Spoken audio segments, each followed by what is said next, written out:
വെളിച്ചെണ്ണ ഒഴിക്കണം കേട്ടോ. വെളിച്ചെണ്ണ ഒഴിക്കണ്ട? ശരി.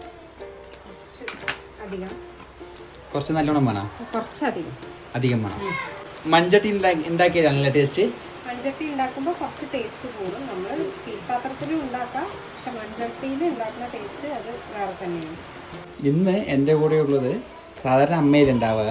അപ്പോൾ ഇന്ന് അമ്മയല്ല, എൻ്റെ ഭാര്യയാണ്. അപ്പോൾ പാറു, നമ്മൾ എന്താണ് ഉണ്ടാക്കാൻ പോണത്? നമ്മൾ മണത്തക്കാളി കൊണ്ടിട്ട് ഒരു പുളിങ്കൂട്ടാൻ പോലെ വറ്റിച്ചതുപോലെ ഉണ്ടാക്കാം. അതായത് തമിഴ്നാട് സ്റ്റൈലിലൊക്കെ കാണുന്ന പോലെ പുളിക്കുളമ്പ്. മണത്തക്കാളി കാണിച്ചു കൊടുക്കുമോ? ഇതാണല്ലേ. ഇതുകൊണ്ട് നമ്മൾ പുളിക്കുളമ്പാണ് ഉണ്ടാക്കാൻ പോണം. ശരി, അപ്പോൾ നമ്മൾ ചട്ടിയിൽ വെളിച്ചെണ്ണയൊക്കെ ഒഴിച്ചിട്ടുണ്ട്. അപ്പോൾ തുടങ്ങാം അല്ലേ? ശരി, നമ്മൾ ഇത് ഇട്ടിട്ട് എന്താ ചെയ്യുക? ഒന്ന് വാട്ടി എടുത്ത് വെക്കണം, എന്നിട്ട് വേണം ബാക്കിയുള്ള സാധനങ്ങൾ ഇടാൻ. ഇതെങ്ങനെ തന്നെ ഇട്ട് കഴിഞ്ഞാൽ ഒരു കയ്പ്പ് ഉണ്ടാവും. അത് എല്ലാവർക്കും കഴിക്കാൻ അങ്ങനെ ഇഷ്ടപ്പെടൂല. അപ്പൊ ഇതൊന്ന് നല്ലപോലെ ഒന്ന് എണ്ണയിൽ മൊരിച്ചെടുക്കും. മൊരിച്ചെടുക്കൽ ഒന്ന് വേവിച്ചെടുക്കാം എണ്ണയിൽ. അപ്പൊ ഇതിന്റെ കയ്പ്പ് ഒന്ന് കുറയും. മണത്തക്കാളി എണ്ണയിൽ ആയിട്ടുണ്ട്, ഇങ്ങനെ ആയിട്ടുണ്ട്. നോക്കട്ടെ. അപ്പൊ കളർ മാറിയിട്ട് ചെറിയൊരു കളർ മാറിയിട്ടുണ്ട് അല്ലേ? അത് ഒരുപാട് ആവണ്ട, ചെറുതായിട്ട് വാടി കിട്ടിയാൽ മതി. അതൊന്ന് അപ്പൊ നമ്മൾ എണ്ണയിൽ നിന്ന് കോരി മാറ്റി വെക്കുകയാണ്. നമ്മള് മണത്തക്കാളി ആയത് വേറെ പാത്രത്തിലാക്കി വെക്കുന്നത്. ഇനി ഇതിക്ക് ആവശ്യമുള്ള അതേ എണ്ണയിൽ ഇതിക്ക് ആവശ്യമുള്ള ഉലുവ ഇട്ട് കൊടുക്കുന്നുണ്ട്. ഉലുവ അല്ലേ? ഉലുവയാണ് നമ്മൾ ആദ്യം ഇടുന്നത് അല്ലേ? ഉലുവ ഇട്ട് കൊടുക്കുന്നുണ്ട്. ഉലുവയൊന്ന് മൂത്ത് വരണം.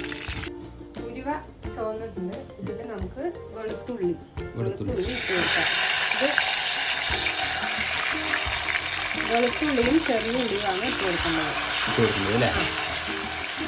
അപ്പൊ വെളുത്തുള്ളി ഒന്നും നമ്മൾ ഇതിന് ഈ കറിക്ക് ഇടുമ്പോ മുറിക്കില്ല അല്ലേ? മുറിക്കില്ല. അപ്പൊ അതൊരു ടേസ്റ്റ് ആണ്. നമ്മൾ അങ്ങനെ തന്നെ ഇട്ട് കൊടുക്കും. അപ്പൊ ഈ കറിയിൽ നിന്ന് ഈ വെളുത്തുള്ളിയും ഈ ചെറിയ ഉള്ളിയൊക്കെ മുറിക്കാൻ ഇടുമ്പോൾ ഈ കറിയിൽ നിന്ന് ഇത് ഈ വെളുത്തുള്ളി ചെറിയ എടുത്ത് കഴിക്കുന്നതിന് നല്ല ടേസ്റ്റ് ആയിരിക്കും അല്ലേ? അപ്പൊ ഈ വെളുത്തുള്ളിയും ചെറിയുള്ളിയൊക്കെ അത്യാവശ്യം നല്ല കൂടുതലായിട്ട് വേണം. കൂടുതൽ ക്വാണ്ടിറ്റിയിൽ ഇടുമ്പോൾ അതൊരു ടേസ്റ്റ് ഉണ്ടാവും. ഗ്രേവിക്ക് നല്ല തിക്നെസ് ഉണ്ട്. അപ്പോൾ ഇതിൽ കുറച്ച് കറിവേപ്പില ഇട്ട് കൊടുക്കണം. കറിവേപ്പില